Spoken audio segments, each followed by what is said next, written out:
1 கொரிந்தியர் 15:55 வாசித்து பாருங்க. 55 1 கொரிந்தியர் பாருங்க.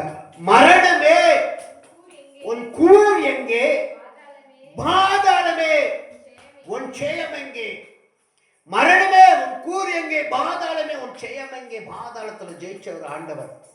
இன்னைக்கு சொல்றாங்கல்ல, நான் கட்சியில பெரியாள் தான், நான் அரசியல்வாதில் நான் பெரியாள், நீ பெரியாள் தான், நான் டாக்டர் பெரியாள் தான், வக்கீலுக்களா பெரியாள், நான் ஒருத்தன பெரியாள் தான்.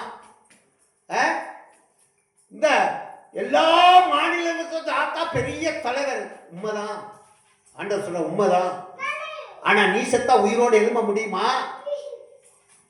புரியுதா உங்களுக்கு? நீ செத்தா உயிரோடு எழும்ப முடியுமா? தேசத்துல எப்படியா கொஞ்சம் தலைவர்னு பேர் வாங்குறவனா செத்தா உயிரோடு எழும்ப முடியுதா? ஆனா என் தேவன் மரித்து 3ஆம் நாள் உயிரோடு எழுப்பினார்.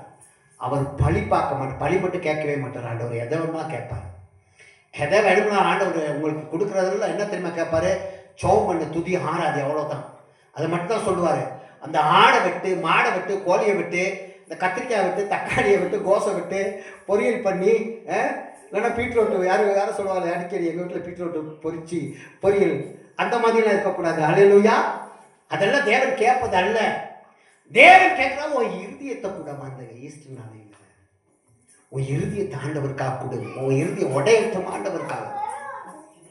தேவ சமூகத்தில் உடையட்டும், உன் இறுதியை உடையட்டும். உடைச்சி உன் இருதயத்தை உடைச்சி ஆண்டவர் சமூகத்தில் நீ என்னைக்கு ஊத்துறியோ அன்றைக்கு தான் ஆண்டவர் சொல்ற உன் மேல ஊற்றப்பட ஒரு அபிஷேகம் இருக்கிறது. அந்த அபிஷேகம் அன்னைக்கு தான் உனக்கு இறங்கும். ஆமே, ஊற்றப்பட ஒரு அபிஷேகம் இருக்கு. அந்த அபிஷேகம் உனக்கு இறங்கும் வரைக்கும் ஆண்டவருக்கு உனக்கும் ஒரு என்னவா இருக்கும்? வாக்குவாதமாகவே இருக்கும். நான் அல்ல தேவன், தேவன் அல்ல நான் தான் பெரியவர், தேவன் அல்ல நான் தான் பெரியவர், என் வீட்டுக்கு நான் தான் பெரியவங்க, என் குடும்பத்துக்கு நான் தான் பெரிய ஆள் சொல்றவங்க எல்லாத்தையும் பார்த்து ஆண்டவர் சொல்றாரு, மரணமே உன் கூர் எங்கே, பாதாளமே உன் ஜெயம் எங்கே ஆண்டவர் சொல்றாரு. அல்லேலூயா, அல்லேலூயா.